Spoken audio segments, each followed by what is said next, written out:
Saya tertarik coba mengamati apa yang dijelaskan oleh Patrice Allegro mengenai gereja global.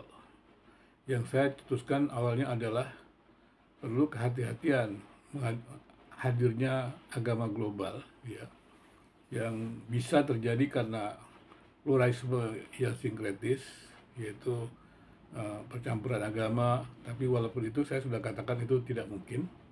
Tapi juga ada yang namanya agama global yang merupakan pemaksaan. Jadi agama itu kemudian yang menjadi agama tunggal dalam sebuah negara, dan itu terjadi yang namanya bahaya totalitarianisme. Dan kemudian saya mendengar bagaimana Patrice Allegro menjelaskan tentang gereja global yang dikatakan. Nah, saya coba mengamati lagi. Mungkin teman-teman yang Katolik juga bisa memberikan respon secara khusus Patrice Allegro.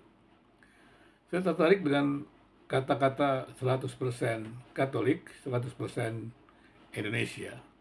Kemudian dikatakan, apa artinya 100% Katolik? Dikatakan, kalau menjadi Katolik, jangan hanya mengikuti misa, tetapi mengikuti segala sesuatu yang diajarkan, yang diperintahkan oleh Katolik.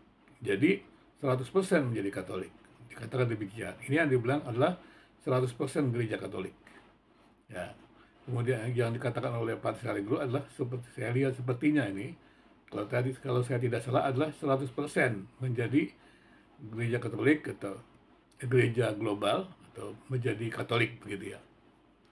Dan kemudian dikatakan apa artinya menjadi 100% Indonesia? Jadi adalah orang yang 100% Katolik kemudian terlibat dalam usaha-usaha untuk membangun Indonesia. Jadi sekali lagi dia tetap 100% Katolik ya. Kemudian 100% Indonesia. Tapi yang ditekankan ini adalah 100% Katoliknya, karena ini kan terkait waktu itu yang saya perhatikan adalah bagaimana mendorong umat Katolik ini berperan dalam pemilihan umum, berperan di Indonesia, supaya kehadiran umat Katolik itu terlihat dan tentunya juga kemajuan bangsa terlihat. Bagaimana dengan Protestan? Protestan sudah mengungkapkan juga cukup lama, ya bukan baru kali ini. Kalau Protestan kan selalu mengatakan orang Protestan itu adalah orang Indonesia yang beragama Kristen atau beragama ya tadi Protestan. Walaupun ada yang tidak suka menyebut Kristen kan juga Katolik, Kristen juga Protestan, ya sudahlah. Itu kan sebuah penelitian. Maksudnya kita sedang mencoba membedakan ya. Walaupun tidak tidak menghilangkan kesamaan ya. Kalau Protestan bagaimana? Kalau Protestan ya tadi kalau disebut ya, diambil sebuah cara yang mengumumkan semuanya. Kan Protestan itu kan Kristen, tapi Protestan itu kan dalam keragaman. Itu saya katakan Protestan itu indah.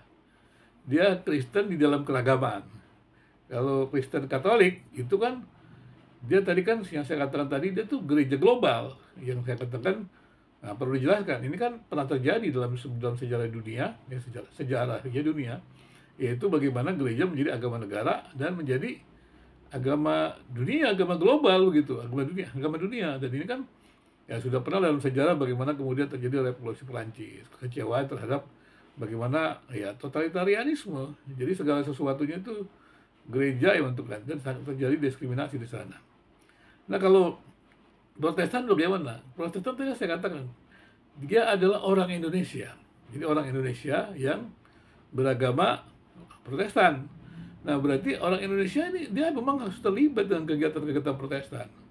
Nah, kalau 100% Protestannya bagaimana itu dia?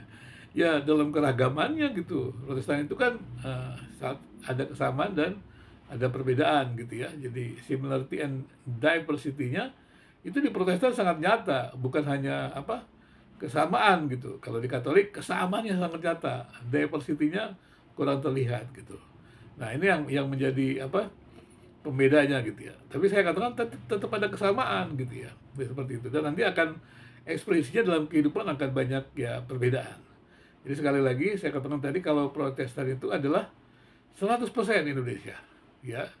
100% Protestan. Kalau tadi Katolik 100% adalah Katolik, 100% Indonesia. Beda sekali kan. Jadi kekhawatiran untuk Protestan menjadikan Protestan agama negara tidak mungkin. Karena memang Indonesia kan negara Pancasila. Kenapa? Karena Protestan itu beragam. Jadi gimana caranya membangun Indonesia, apa, membangun sebuah negara Protestan gitu. Nah, walaupun pernah terjadi dulu kan, tapi kan itu sudah tidak ada karena negara-negara yang demokrasi itu negara Protestan awalnya. Jadi negara-negara Katolik itu lambat sekali untuk menjadi sebuah negara demokrasi. Tadi saya katakan karena dia adalah 100% Katolik. Ya, jadi agamanya, nah itulah yang dikatakan mungkin oleh Pak Atus Allegro, dia agama global. Nah, kemudian sudah sempurna. Nah, saya khawatirnya seperti itu.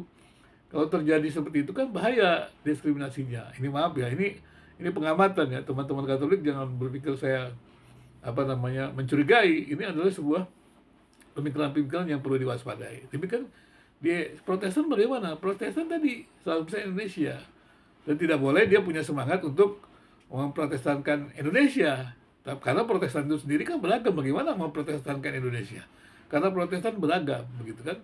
Jadi orang Indonesia yang Protestan itu dia utamanya jelas bahwa Indonesia begitu, bukan Protestannya, karena tidak bisa dipegang Protestannya karena keragamannya itu. Nah di sini menariknya. Jadi orang Protestan Indonesia itu bisa berkarya jauh lebih banyak gitu karena dengan keragamannya gitu, dengan keluasannya seperti itu. Jadi ada perbedaan ya, perbedaan terjadi. Tapi tentunya itu kan masih digali terus. Kan ungkapan-ungkapan. Ini ungkapan 100% Katolik, 100% Indonesia itu untuk umat Katolik. Kalau untuk uh, Protestan 100 maksudnya adalah orang Indonesia atau 100% Indonesia, ya 100% orang Indonesia, ya orang Indonesia, dan kemudian juga dia adalah uh, 100% Protestan. Kalau kita sebutnya, kita tidak menyebutnya 100% Indonesia sebagai Protestan, tapi menyebutnya adalah orang Indonesia yang beragama Protestan. Jadi dengan demikian ya peran Protestan di Indonesia ini ya tidak mengagamakan negara Indonesia, tapi menerima Pancasila dengan keragamannya. Jadi itulah sebabnya saya selalu katakan Protestan itu indah. Dia bisa ada di mana-mana, dia bisa mewarnai. Tapi kalau Katolik mungkin mereka katakan keren, mungkin saya juga keren karena dia ada di mana-mana ya, 100% Katolik, dan kemudian dia berusaha untuk bisa memberikan kontribusinya di negara manapun juga, tapi mereka tetap Katolik.